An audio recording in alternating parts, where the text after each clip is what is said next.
Steffen Schwarzkopf in der Ukraine. Guten Morgen dorthin. Steffen, du bist in Donezk. Wie dramatisch ist aktuell die Lage in der Region?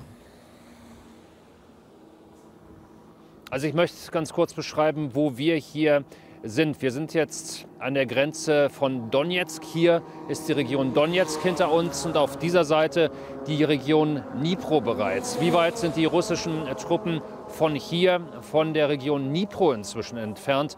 Das sind an dieser Stelle nur noch 23 Kilometer. Dort stehen die russischen Verbände. An anderen Stellen in der Region Donezk, da sind es 7 Kilometer, teilweise nur noch 10 Kilometer. Also das Vorrücken geht weiter. Weitere Dörfer und Ortschaften wurden erobert rund um Pokrovsk. 2 Orte, die die Russen dort wieder eingenommen haben. Pokrovsk extrem bedroht, extrem umkämpft. Die umkämpfteste Stadt in der gesamten Ukraine, in der gesamten auch Ostukraine, wo wir unterwegs sind. Und wir hatten die Möglichkeit, nach Pokrovsk reinzugucken und uns die Situation dort vor Ort persönlich anzuschauen.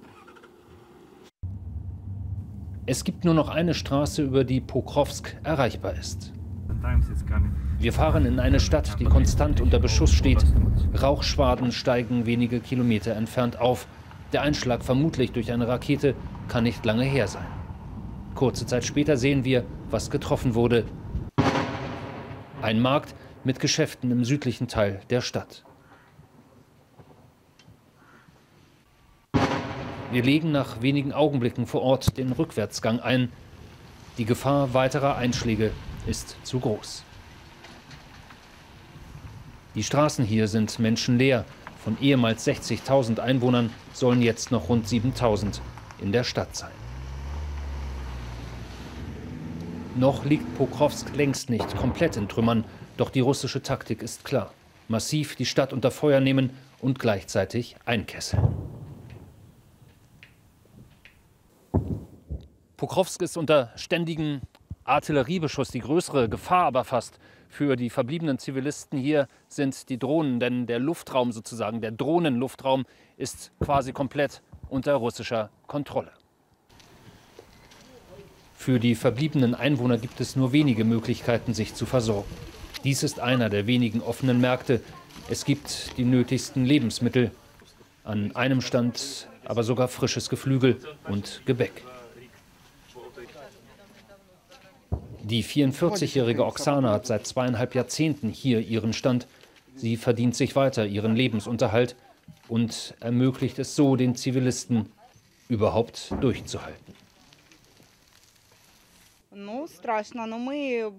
Ich werde, sagt sie, irgendwann die Stadt verlassen müssen, wenn ich nicht sterben will. Aber solange die Verbindungsstraße noch offen ist, bleibe ich.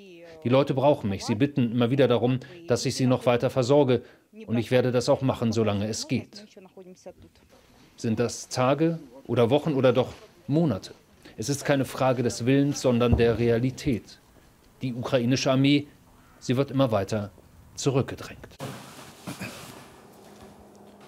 So, also das ist die Lage in Pokrovsk und auch im angrenzenden Mirnograd beispielsweise die gleiche Situation. Und um nochmal das Leben der Menschen, die dort vor Ort sind, darzustellen. Es gibt auch dort eine Ausgangssperre. Wie lange dauert diese Ausgangssperre?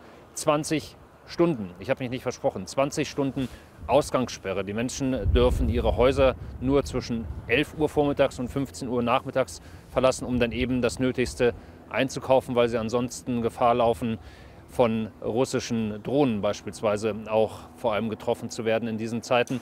Also das ist das Leben, das die Menschen dort momentan haben. Noch eine Erklärung hier nochmal zu diesen Fahnen. Das sind die Fahnen von Bataillonen, die kämpfen, die Donezk verteidigen.